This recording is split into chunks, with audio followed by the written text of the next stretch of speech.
They built a prison for monsters. Then a human asked for a bed. The containment facility sat 70 kilometers beneath the Mariana Trench, where the pressure alone would crush conventional structures. Dr. Sarachin stood in the observation deck, watching the neural cage that held Subject 7, a creature that defied easy classification.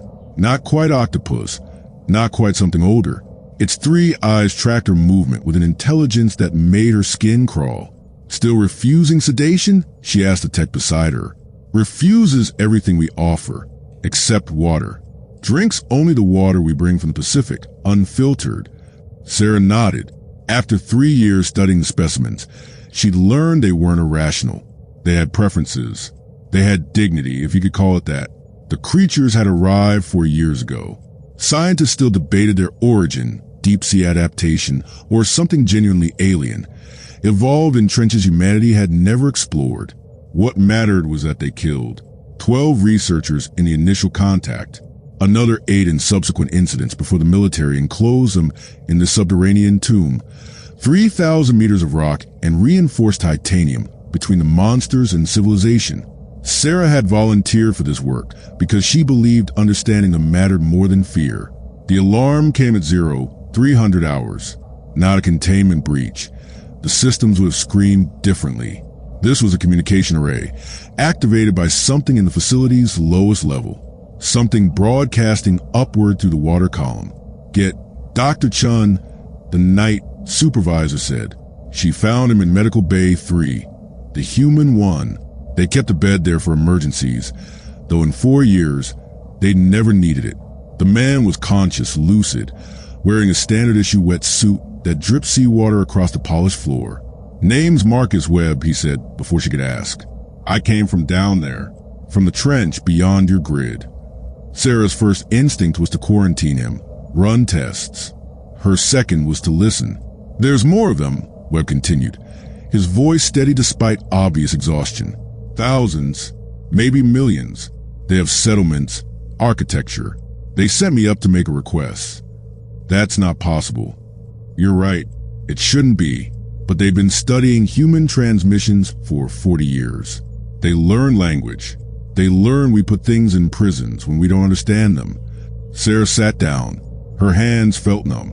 Webb explained it methodically, like a man who'd rehearsed. The creatures. They called themselves something that didn't translate, but the closest approximation was the thoughtful. Existed in a civilization that spanned the deepest parts of 3 oceans. They'd observed humans for centuries.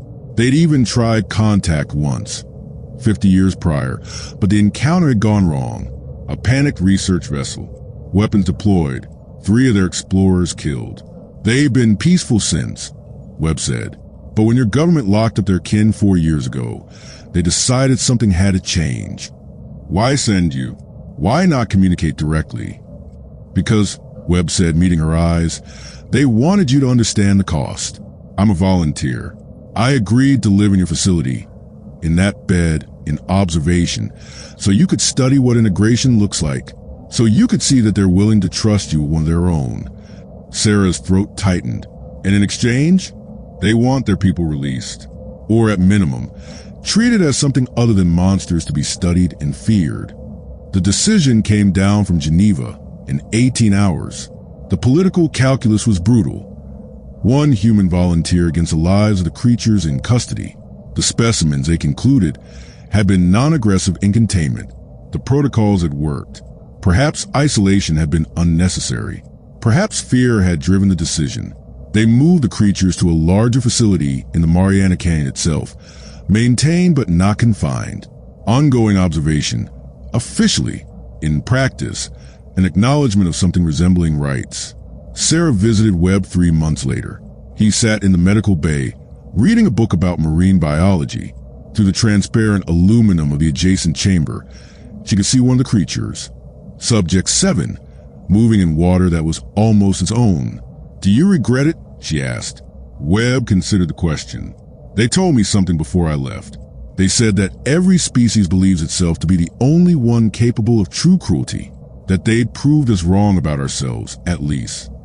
Sarah looked at the creature, watching Webb with those 3 intelligent eyes. She thought about prison, about who built them and why. Are they treating you well? Better than well, Webb said quietly. They're teaching me to listen to the pressure. He turned back to his book, and Sarah realized with sudden cold clarity that he wasn't a prisoner being observed. He was a translator, learning a language written in the weight of the deep. And somewhere in the darkness below, the thoughtful were learning that humans could choose compassion even when afraid. The question was whether that made them less monstrous or simply different.